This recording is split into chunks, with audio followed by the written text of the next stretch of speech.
Syirik selanjutnya yaitu syirik dalam ketaatan. Syirik doa sudah, syirik di dalam niat sudah, syirik di dalam ketaatan, di mana seseorang telah menghalalkan yang haram dan mengharamkan yang halal, lantas diikuti oleh manusia. Nah, manusia yang mengikuti fatwa-fatwa ulama yang menghalalkan yang haram, mengharamkan yang halal, itulah orang yang telah berbuat syirik di dalam ketaatan.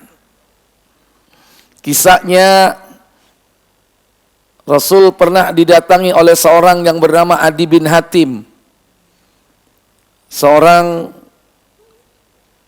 yang beragama Nasrani.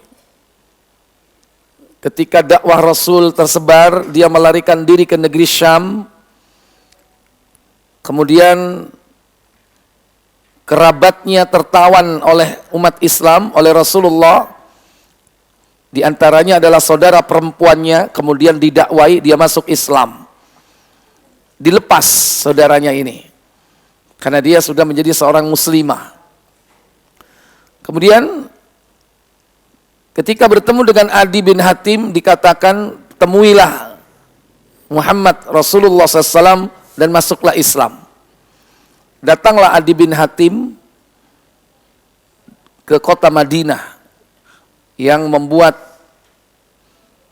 pembicaraan, yang kaum muslimin ketika itu membicarakan tentang kedatangan Adi, karena dia adalah anak dari suku At-Ta'i, yaitu Hatim At-Ta'i, yang merupakan orang yang terkenal dengan kedermawanannya.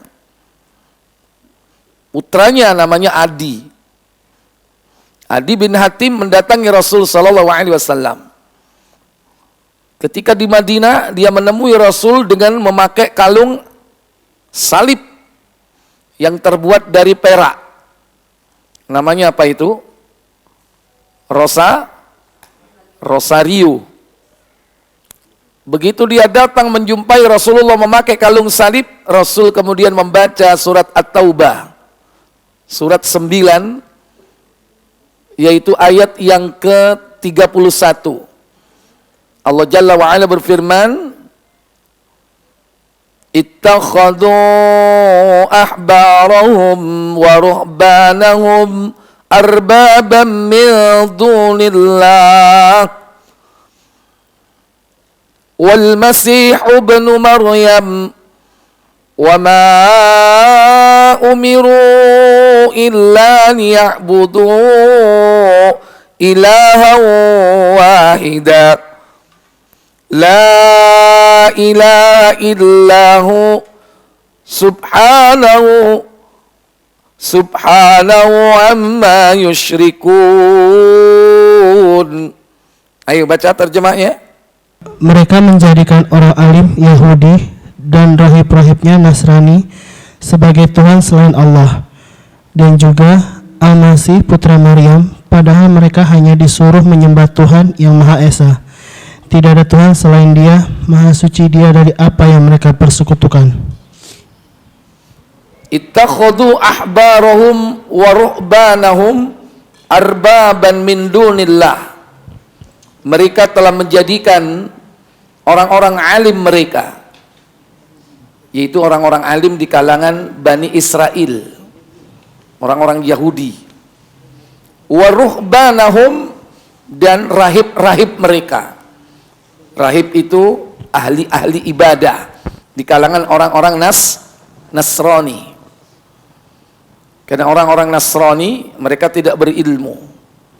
Yang berilmu itu orang Yahudi. Tapi dua-duanya ketika mereka menghalalkan yang haram, mengharamkan yang halal, kemudian diikuti. Nah, ayat inilah yang dibaca ketika Rasul melihat Adi bin Hatim datang memakai kalung salib.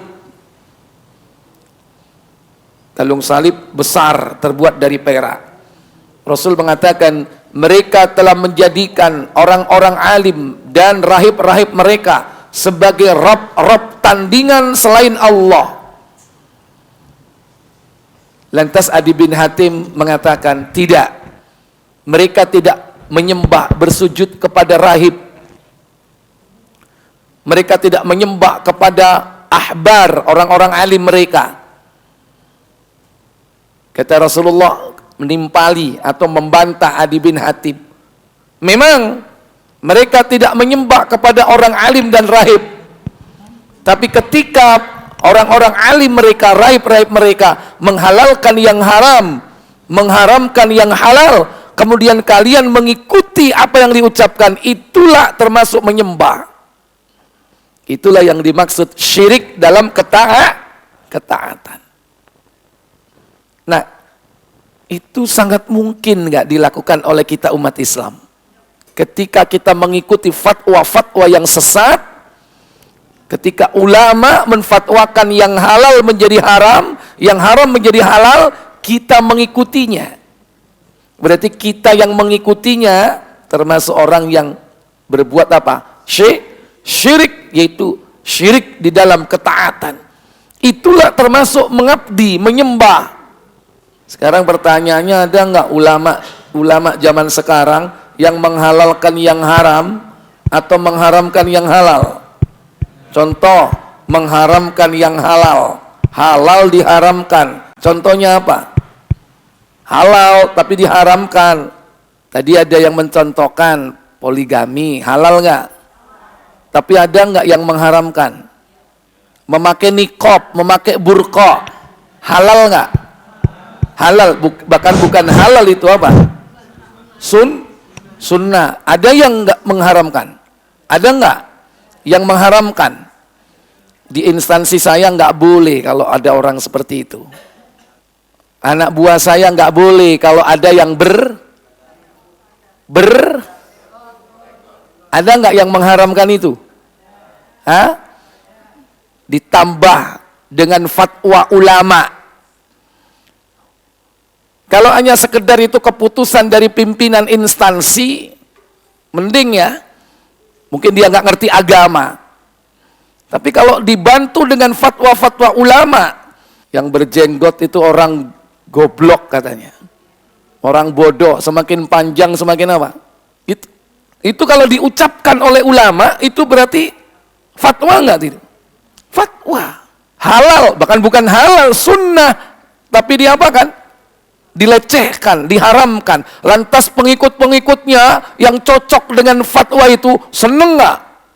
Seneng. Berapa banyak orang mengikuti fatwa yang sesat, yang halal diharamkan, bahkan yang sunnah diharamkan, dilarang. Walaupun tidak secara tegas, secara lugas mengatakan haram, tapi dengan melecehkan, itu sama dengan mengharamkan ya itu. Oh, seneng itu pengikut-pengikutnya yang tidak melakukannya. Beraninya yang sunnah aja diharamkan, apalagi yang halal. Kalau sudah terhadap yang sunnah berani mengharamkan, apalagi perkara-perkara yang mubah. Dan pengikut-pengikutnya pun senang dengan fatwa itu. Kenapa? Klop, satu gerbong sama. Itu yang dimaksud asyirkut ta'ah, syirik di dalam ketaatan. Dan itulah yang dimaksud menyembah kiainya, menyembah ulamanya. Nah, kita harus berhati-hati sebagai umat, kita awam ya, jangan mudah terombang-ambing. Kalau memang Al-Quran mengharamkan, maka tetap istiqomah dengan hukum Allah itu, haram selamanya. Kalau Al-Quran menghalalkan, halal selamanya. Kecuali memang ada kondisi-kondisi khusus yang memang ada dasar-dasar dalilnya, nasnya. Contoh, yang haram bisa jadi halal memang. Kalau dalam kondisi darurat, babi apa? Haram. Ya kan? Dalam kondisi darurat, jadi halal. Dalam kondisi tertentu, kalau tidak ada alasan, tidak ada yakni sifat sebab yang mengakibatkan hukum itu berpaling dari hukum yang asli, maka tetap harus kembali kepada dasar hukum tersebut. Kalau dalam keadaan darurat, Allah berfirman, coba dibuka surat Al-Baqarah itu. Innama harrama alaikumul maitata waddama wa lahmal khinzir wa ma uhilla bihi li ghairillah faman itturra ghaira baghin wala 'adin fala isma alaih fa innallaha ghafurur rahim. Surah Al-Baqarah ayat 173. Sesungguhnya dia hanya mengharamkan atasmu bangkai darah, daging babi, dan satu-satu dong, jangan langsung digabung. Bangkai itu. Sesungguhnya dia hanya mengharamkan atasmu bangkai, terus darah, daging babi, dan daging hewan yang disembelih dengan menyebut nama selain Allah. Ini hukum apa? Hukum asal. Hukum asalnya apa? Haram. Terus? Tetapi barang siapa terpaksa memakannya, ya, famanitturra, tapi barang siapa terpaksa memakannya, bukan karena menginginkannya, wala adin, bukan karena menginginkannya, jijik dia, nggak seneng dia, terpaksa untuk menyambung hidup. Kalau enggak dia mati. Dia terdampar di sebuah pulau, nggak ada makanan, adanya cuma apa? Babi, nggak ada makanan. Terpaksa dia makan babi. Dia seneng nggak melihat itu? Nggak seneng ya. Bukan kebetulan nih bisa buat dendeng mumpung. Ya kan? Wala adin, dia nggak menginginkan dan tidak apa? Dan tidak pula melampaui batas. Dan tidak melampaui batas, secukupnya untuk menyambung apa? Hidup, bukan dibontot, ya, dibuat dendeng, dibuat abon, nanti apa? Buat bekal perjalanan berikutnya. Enggak. Cukup ketika itu untuk menyambung hidup. Fala isma alaih, maka tidak ada dosa baginya. Tidak berdosa baginya. Terus? Sesungguhnya Allah Maha Pengampun lagi Maha Penyayang. Sesungguhnya Allah Maha Pengampun lagi Maha Penyayang. Innallaha ghafurur rahim. Ini kondisi tertentu, kondisi Kalau nggak darurat, hukumnya apa? Kembali kepada hukum asal, haram. Jangan sekarang nggak ada alasan, nggak ada keadaan yang mengakibatkan dia harus terpaksa melakukannya itu, lantas dia lakukan, yakni menghalalkan yang mengharamkan.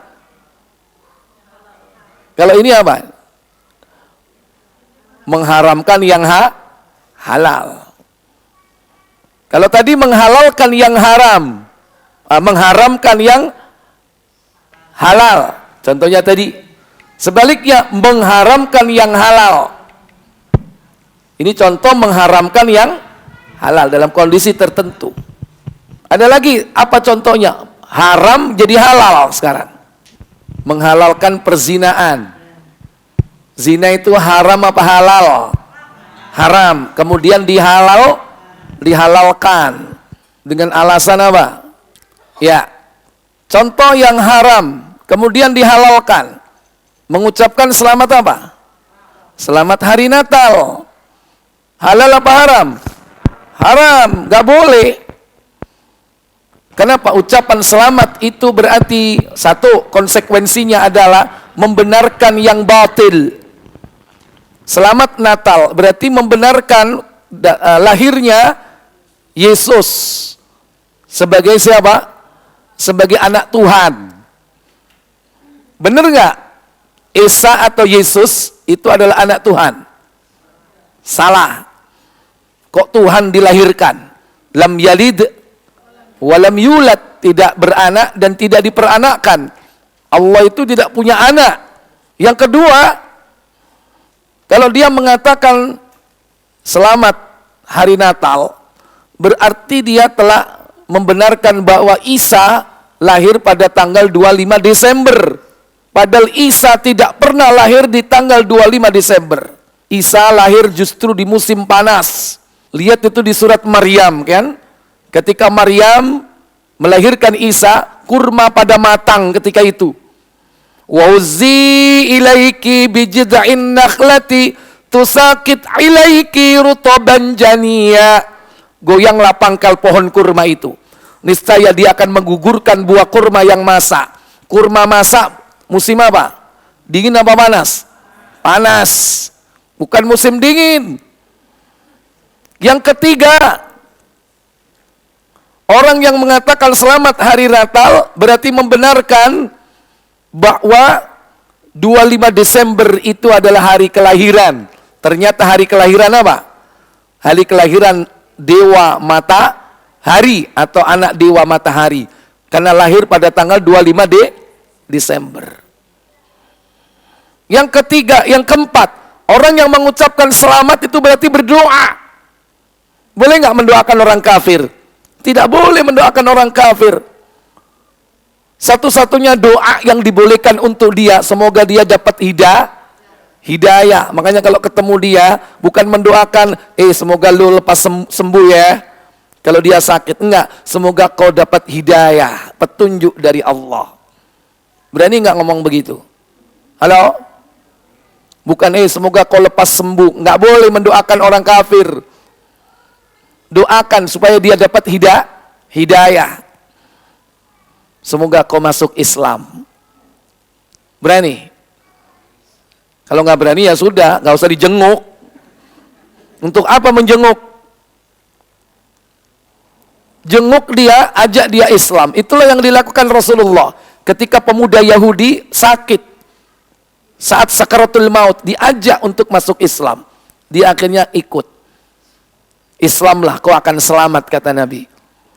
Maka akhirnya dia lihat bapaknya mengangguk, ikuti Abu Qasim. Dia bersyahadat, setelah itu mati. Lumayan nggak? Cuman syahadat dia, kemudian meninggal dunia. Iya. Ikhwatal iman aizakumullah. Jadi banyak ulama sekarang ini mengeluarkan fatwa-fatwa yang menyimpang dari ajaran Islam. Yang halal diharamkan, yang haram dihalalkan. Nggak boleh mengucapkan selamat, itu doa kepada orang kafir, kepada non-muslim. Haram hukumnya. Tapi ulama kadang memfatwakan, nggak apa-apa, boleh. Bahkan dia berani mengatakan, nanti tanggal 25 aku akan ucapkan itu. Berani dia ngomong begitu. Itulah ulama akhir zaman. Ulama yang sudah dikabarkan oleh Nabi SAW.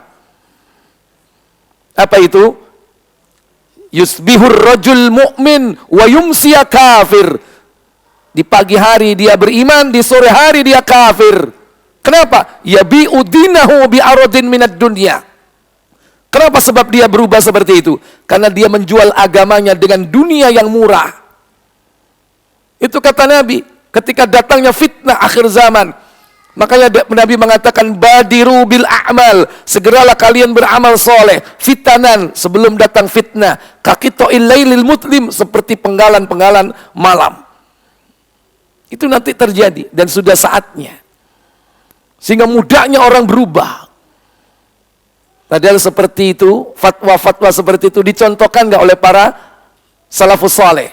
Tidak. Nabi tidak pernah melakukan. Para sahabat tidak pernah melakukan. Para a'immah, 4 imam mazhab yang 4 nggak pernah melakukan. Para salafus saleh, ulama-ulama salaf terdahulu tidak pernah melakukan seperti itu. Nah, kita sebagai orang awam hati-hati. Jangan mudah ikut-ikutan. Kalau hati kita cenderung sesat, wah cocok nih, seneng dia. Kenapa? Karena temannya banyak yang seperti itu. Baik, ikhwatal iman a'izzakumullah. Contoh lagi, haram dihalalkan. Riba, halal apa haram? Haram. Ada nggak ulama yang menghalalkan bunga bank? Halo? Alasannya apa? Darurat. Sampai kapan darurat? Sudah bukan masanya darurat sekarang. Alasan darurat, di mana letak daruratnya? Dia bersenang-senang dengan menyimpan hartanya di lembaga-lembaga ribawi. Dia cenderung ikuti hawa nafsu, lantas dia fatwakan seperti itu.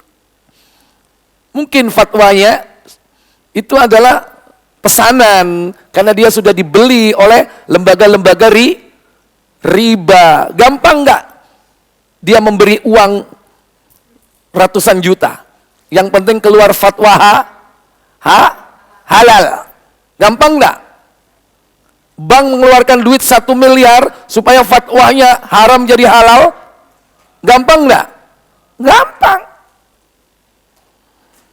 Kalau sudah terkena dunia ya begitu. Padahal Nabi SAW banyak menjelaskan tentang apa itu riba. Ar-riba sab'una huban. Riba itu memiliki 70 pintu dosa. Wa aisaruha, yang paling ringan dosanya adalah zawwajar rajul ummahu. Layaknya seorang lelaki mengawini ibunya sendiri. Orang mengawini ibunya sendiri keji nggak? Jangankan Islam, orang kafir aja menganggap mengawini ibu sendiri itu keji. Sampai ada ceritanya itu, mengawini ibu sendiri. Siapa itu? Sangkuriang. Tahu aja ibu ya. ya, itu terkena produk lama dia soalnya. Dulu kan lihat sering ceritanya, ya. Nah itu, sampai akhirnya perahunya diapain? Ditendang katanya, kemudian menjadi apa? Menjadi gunung apa? Tangkuban Perahu. Dari mana gunung Tangkuban Perahu itu? Dari perahu yang ditendang oleh Sangkuriang. Allah menancapkan gunung itu sebelum ada manusia. Allah tancapkan gunung di hari apa? Yaitu hari Ahad. Allah tancapkan gunung. Setelah Allah ciptakan yaitu bumi pada hari Sabtu. Sabtu diciptakan bumi, tanah, kemudian Allah tancapkan gunung itu pada hari Jumat. Muslim nomor 2338. Gampang nanti. Ya, jadi ini contoh.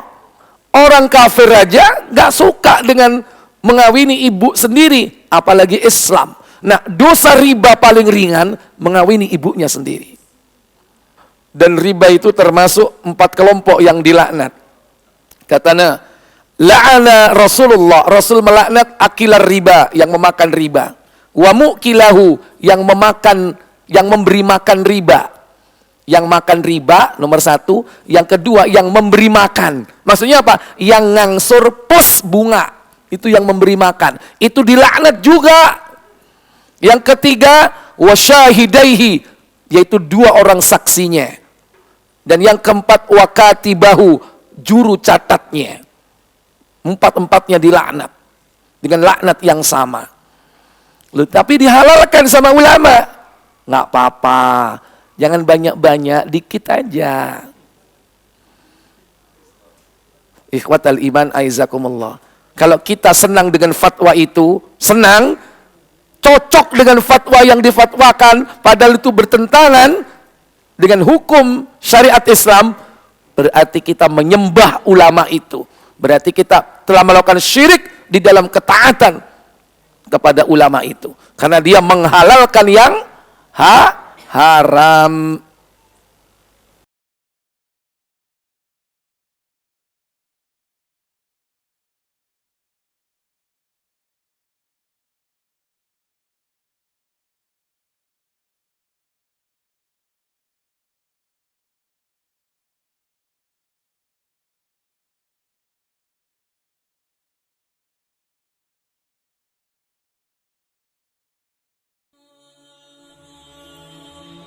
Bantu yuk operasional Rumah Dakwah Al-Hujah dan terselenggaranya kajian serta dakwah Al-Hujah dengan menjadi donatur tetap setiap bulan berinfak Rp30.000. Dengan infaknya setiap bulan Rp30.000, insya Allah akan membantu dakwah Al-Hujah dan jadikan ini amalan yang istiqomah yang dilakukan terus-menerus atau kontinu. Allah mencintai amalan yang istiqomah walaupun sedikit. Terus istiqomah setiap bulan, jangan berhenti. Karena Allah mencintai hambanya yang istiqomah. Dan insya Allah ini akan menjadi amal soleh jariah dengan menyebarnya ilmu yang bermanfaat. Yuk salurkan amalan istiqomahnya setiap tanggal 3 setiap bulannya melalui Bank Sentral Asia dengan nomor rekening 27660155554 atas nama Dedi Harveni. Dan Mandiri Syariah dengan nomor rekening 7102286299 atas nama Dedi Harveni.